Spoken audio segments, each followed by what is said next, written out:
Hey y'all, this is AL Thick Madame and Cinnamon Sugar, even though you can't see her that well. Because I got it braided up a little bit. I just got a couple of braids in there right now. My whole head ain't done. I'm not sure if I want to do perimeter braids, but it is what it is. So, I guess this is going to be a married man side Heffa saga.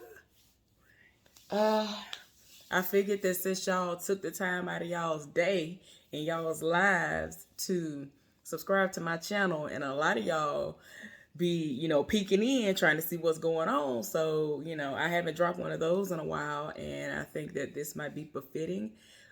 This might be a little juicy to some of y'all. So come on in, grab your beverages and your little snacks and things, and get ready to grab pearls. I guess I'll clutch them something. I don't know.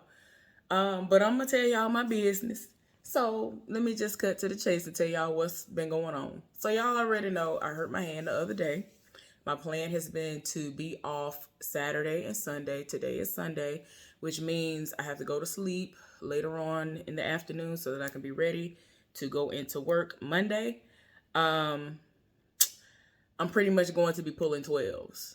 I already know it because we are so short staffed. There's another person who got hurt, and I already told y'all about that. Even though she didn't do what I did, it's just making it so that it's just we short staffed all around. It is ridiculous. So with this particular married man side Heffa saga, it's strictly about the one who has gotten divorced. So he said the divorce is official, and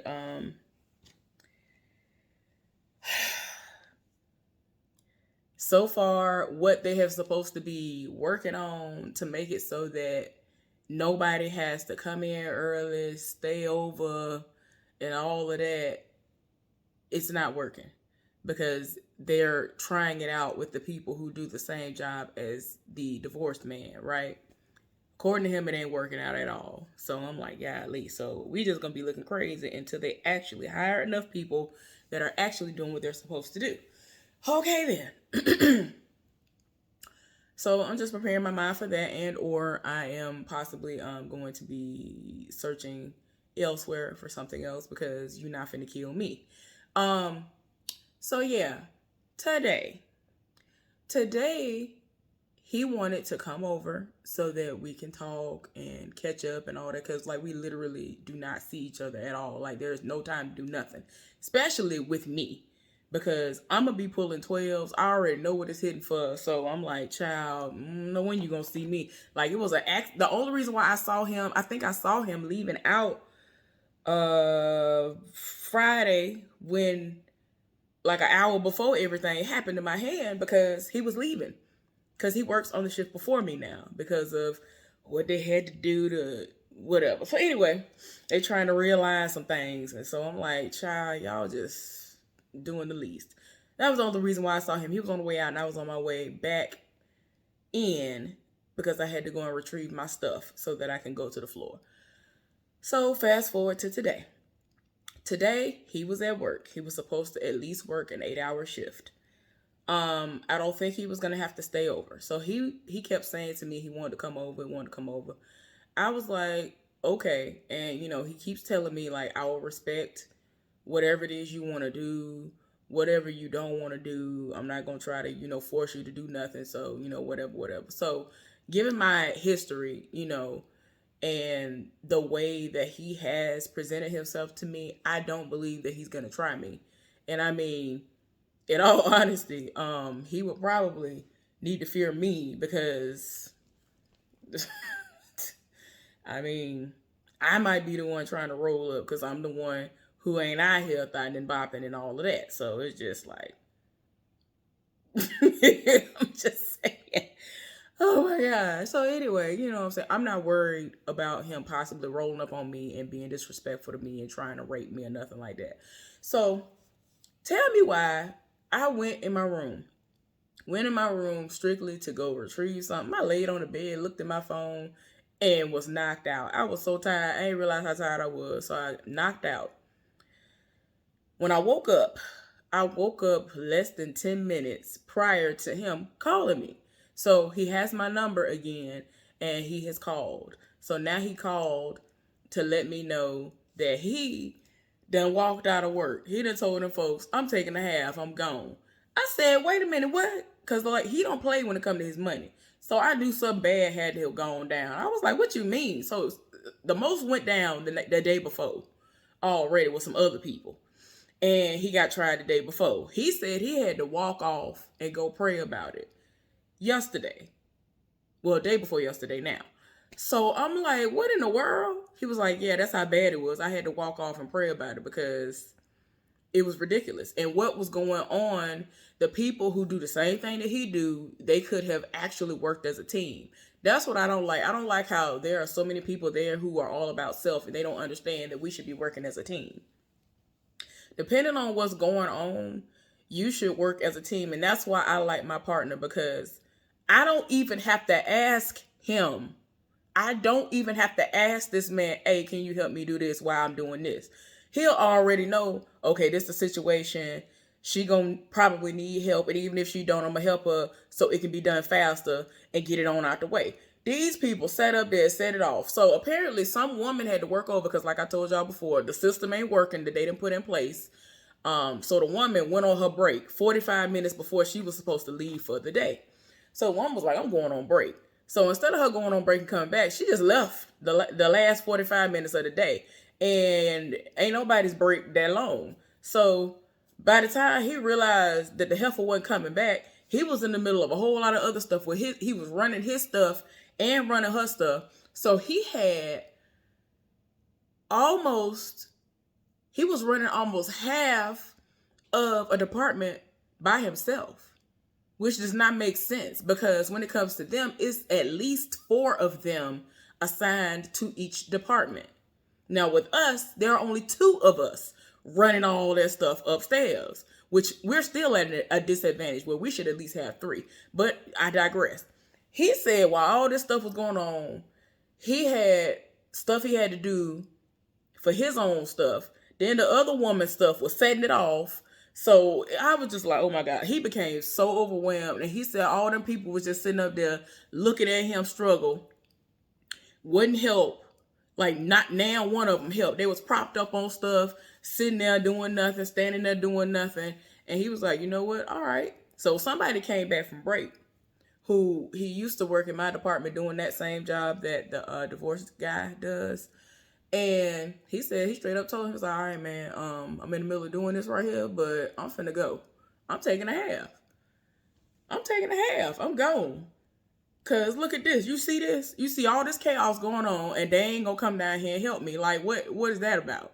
That don't make no sense. Because if they was in that predicament and I saw them going through it like that and my side was cool, I would have went down there and helped them. But no, I'm gone. So I was like, oh my gosh. So did they know that you left? He was like, man, they figured it out when I picked all my stuff up. Cause like, if you're leaving for the day, most people are going to take certain things with them. And he normally don't pick up like certain tools and other stuff until it's time for him to leave. So they figured it out once they saw him leaving and he picked up everything and walked out. He went by the staffing office and told them folks, I'm taking a half, bye, like left. So then he went up the street to the gas station and he was just like, look, hey, I was in the middle of washing my face, y'all. I had just woke up. It hadn't even been 10 minutes since I woke up. And I looked at my phone. I had ordered something that would have been available within 2 hours for me to pick up. And I said to myself, oh, okay, well, if I don't take a nap or whatever, if I'm still available, I'm going to go after the sun go down, but it's still not going to be too, late, way before they close to go pick it up. So I checked my phone to see if it was ready, and it was. Now, it had been ready for 3 hours prior, but again, I had fallen asleep. I had to check my phone. So I'm like, oh, okay, I get up, I wash my face, scrub it, do all the little stuff I'm doing for my face routine. Y'all, I'm trying to get my face together. Trying.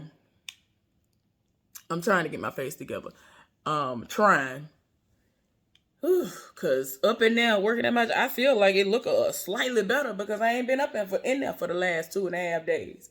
But anyway, so I was literally in the middle of my face using my electric brush, all that stuff. And he called me.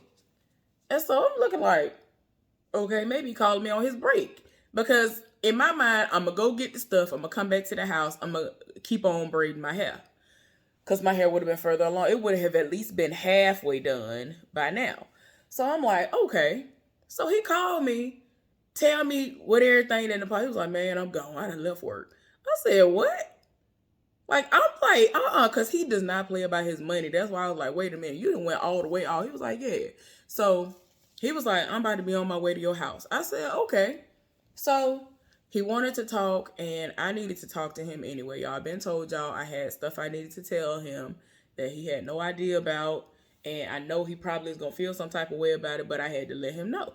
So when he got here, I let him in. I had to take a shower because I was about to finish washing my face, then brush my teeth, and then shower.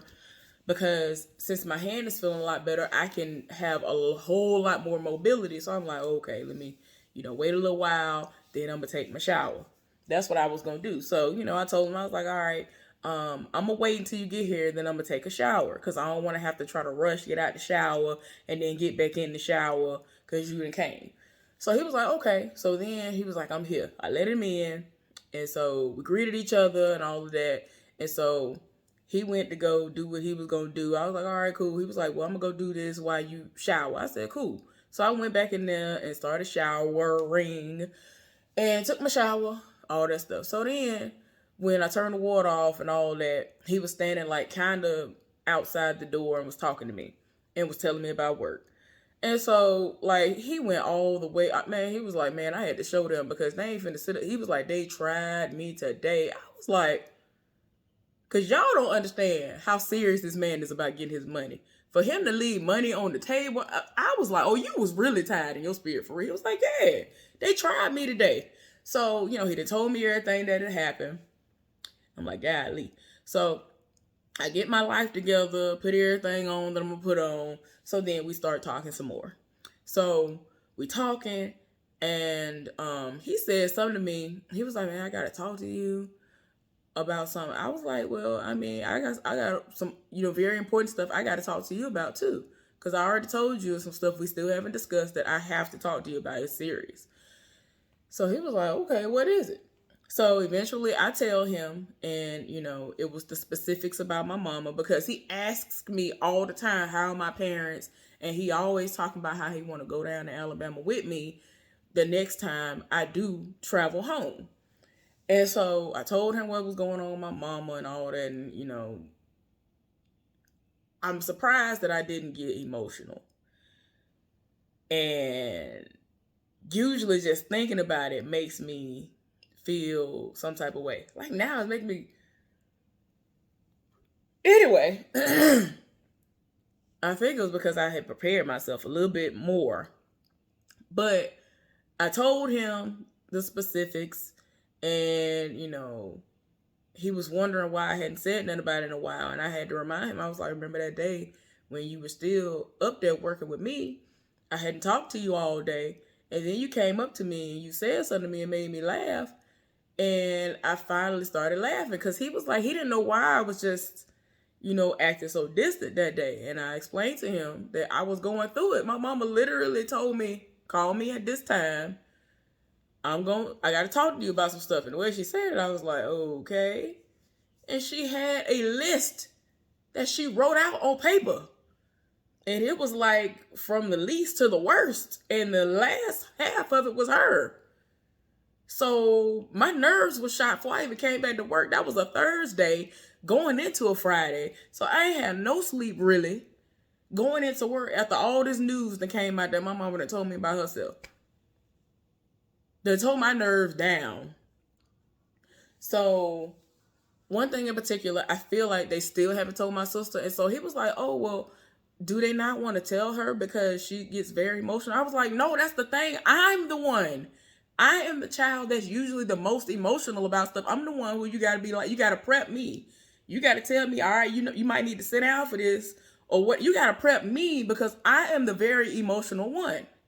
So I don't know why they not telling my sister. I don't understand why I ain't telling my sister this information. It's beyond me. I don't understand. because everything else is going on with her, to me, is way worse, even though that particular thing is terrible too. So I'm like, why are we not telling her this? I'll respect your wishes though. Okay. So so I finally told him that. Then the other big news was that my folks want me to move back home, and that I'm not sure what I want to do or if I would move. So he was in his feelings about that, and he told me that it would really crush him if I did move, and he keep on telling me he want to be with me. This man has said yet again he wants me to move with him into his home, and that he would not be making me pay bills. He would just continue paying the bills, all this other stuff. He want to get me up out of this place and all of that. Done went off yet again. Then he talking about how he wants his ex-wife to get used to me being around, so that she understands he has moved on. He is now dating again, and he's out there, and he wants to introduce me to his youngest son, which ultimately the older sons, that would be an easier task because they're all grown and married and got their kids and all that stuff. So at some point he wants to introduce me to them too, but he's like the most worried about her. He ain't really worried about the oldest kids. So he was just like, she likes to pop up. And I was like, I figured that anyway. But he was like, she'll pop up and all of that. So he wanted to be able to get her to a place where she understands that I'm around and I'm going to be around and I might be at the house sometime and all this other stuff. And I'm like, Lord, see, and I done already told him I'm not looking for nothing. I'm not looking for nothing. I don't see myself in a relationship anymore. I don't see myself in anything successful. I've always thought that if I was going to be married, that I would be happily married, and I don't see that for myself anymore. He talking about he see it. He talking about he see us happily married at some point after we, because we friends. We good friends. We have great communication. We doing this. We doing that. And I'm like, yeah, you right about that, but I don't see a relationship. I don't see that. I don't see myself moving to where you live. And where he live is like pretty much the country. And I'm from the country. I'm a country girl. That's all fine and dandy. But I done got used to the city life. Everything is like not far away. It would not take me forever to get to work. Like if I was to live where he lived, it would take me 45 minutes to an hour one way to get to work, driving the speed limit. Now I think he'd be driving a little bit fast or something for him to get to work within 30 minutes, because I know where he lives. So I'm like, how it take you 20, 30 minutes to get to work? Like, no. Because one of my old coworkers, he lives in that area, and he used to leave an hour and a half before he had to be at work to account for weather, traffic, all this other stuff. That's something I do not miss about country life, because you never know what's going to happen. Because then you get into city limits, and then depending on what time you have to be at work, you got to factor in the school traffic, you got to factor in the work traffic, you got to factor in the weather, you got to factor in, it's just so much stuff you got to factor in. Ain't nobody got time. So accidents could have been happening, all kinds of stuff. So I don't miss that extra time.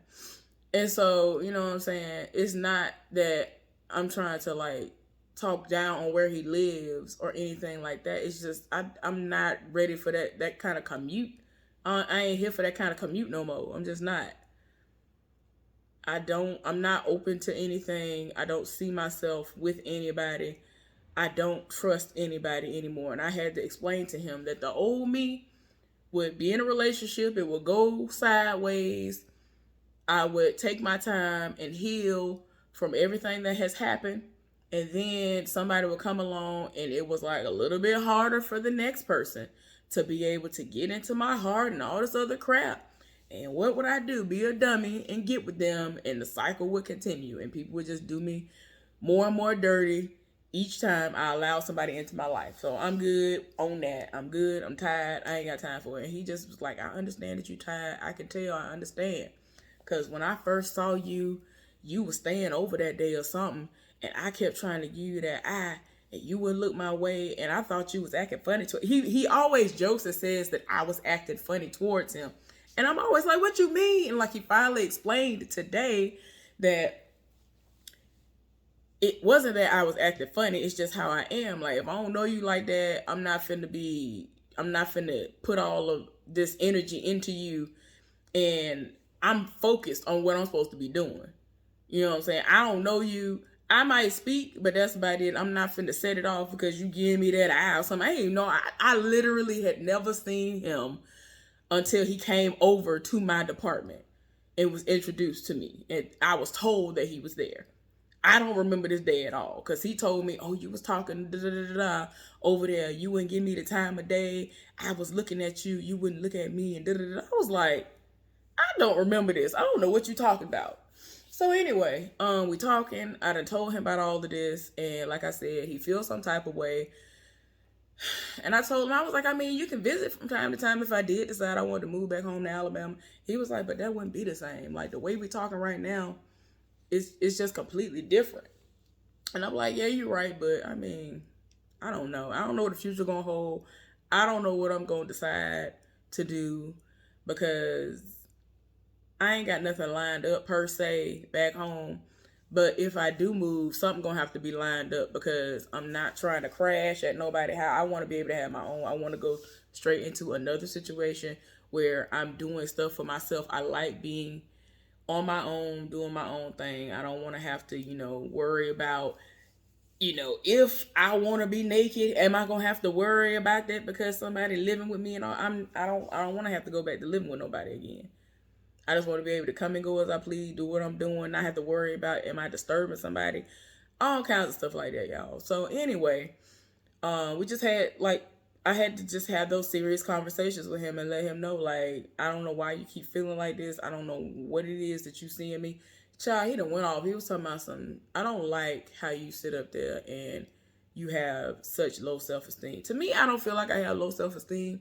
I just don't be seeing what people be seeing when it comes to certain things. Like the other day, I didn't tell y'all, that day, like right before everything happened in my hand, the woman who is married to the preacher, she hadn't seen me in a while. She was like, hey, how you doing? And, I'm trying to go and get to the area. And she was like, oh my gosh, I got to tell you this. I told myself, I said, the next time I see her, I'm going to tell her this.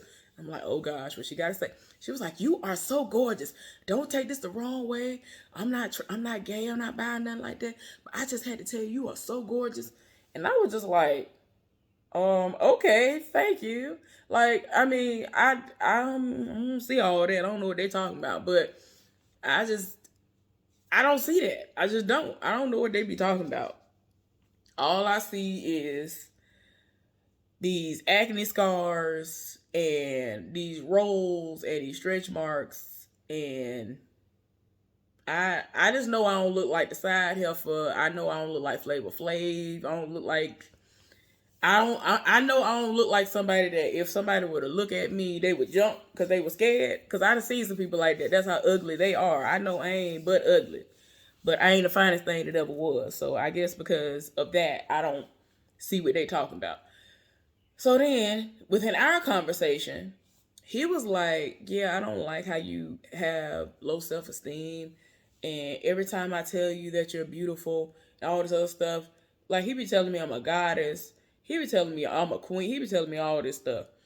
And I mean, and I feel like somebody saying, that's a red flag. That's a red flag. He over here telling you a queen. Da, da, da, da. Don't do that. Don't do that. Don't do that. Don't say that's a red flag. But anyway, he was just saying that, he thinks that I'm beautiful and fine, all of that. And then he's talking about my personality. And it's just all of that combined just makes me such a beautiful person to him. And it just, everything about me makes him very comfortable coming to me and talking to me about anything and not feeling like he's going to be judged. So I'm like, well, I'm glad that you feel like that. But I mean, you should be able to feel that way with anybody. But I understand that you can't get that with everybody, which is sad, but it is what it is. So yeah, y'all. So he said something about that. And then we ended up going to get something to eat because he was like, "Oh well, I'm hungry." Y'all know I ain't got nothing but fruit in this house, and he ain't here for that. He ain't here for that. So I was like, well, "What time is it?" By this time, like everything around here closed early anyway, and this was pre-COVID. So there are a select few places that were open, and I mentioned a few, and he ended up going there. And I rode with him. This was the first time I was ever in his vehicle. And I was like, "You finally got me in the car. I can't believe it." So he was like, "Yeah." He started smiling. So got in the line for him to get the food he was going to get and all that stuff. I done cut myself. What is going on? This is probably part of when I fell. Um, so we just talking. He playing good soul, blues, all that. Oh my gosh, the music is. I was like, "What you know about this? You don't know about this music right here." He was like, "This is good ride music. I like music like this." And he was talking about. I told y'all, and I did not tell y'all about how there are people like one group of people. They'll play like country music, but it's at a respectable, volume. Yeah. When he came in, they were playing country. He was like, "Oh, you got some white neighbors that's playing country music." I was like, "I know." I said, "But the thing about them is at least they're respectful. Like they don't play it at no ridiculous level and all of that." And so he was like, "Yeah, it was some good songs." I was like, "Man, they playing good songs." And the songs they be playing, they are like the older ones that I grew up listening to on the radio. So I be knowing 99% of the songs that they be playing over there.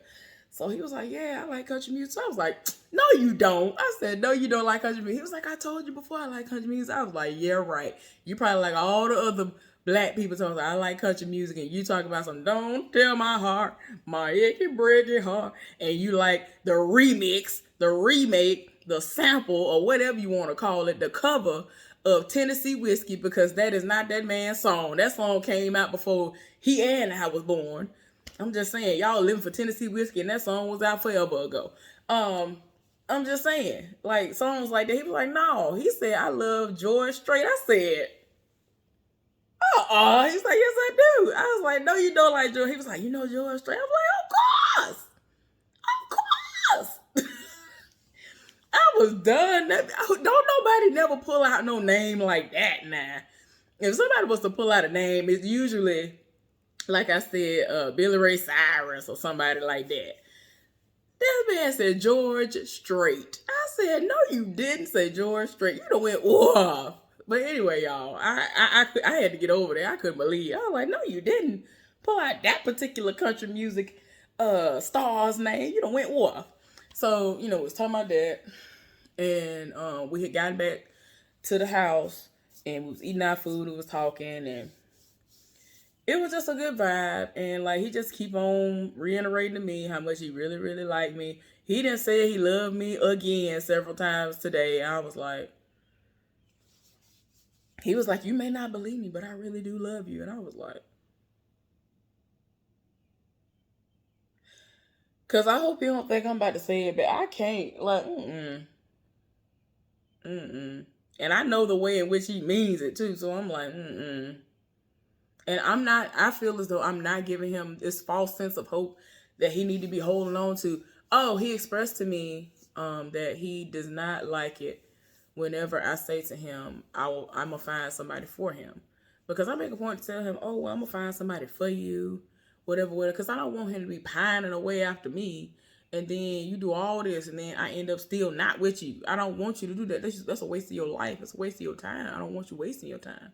But in his mind, he does not feel like it's a waste, and I'm just like, what else was I gonna say in that same vein? Um, I don't know, I can't think of it, but yeah, I mean, I tell him all the time, don't even, I mean, oh, and then like whenever we've had messages back and forth, he just told me that he knows that there are like hidden messages, and he picks up on the stuff that I really mean in a lot of the messages. He says sometimes I don't pick it up, but most of the time I get it, and it be hurting my feelings because I mean I get it, but I don't. Ultimately, it's like basically shots at myself, I guess you could say. Well, I'm reading myself, or it's me basically letting him know, like, I mean, I'm finna do this for you because, and I tell him all the time, you deserve somebody else. I ain't got it, whatever, whatever. Anyway, y'all, I bored y'all enough. Hopefully, y'all enjoyed this latest married man side Heffa saga. I don't know what I'm gonna do, y'all. I'll be back later, I guess. Bye.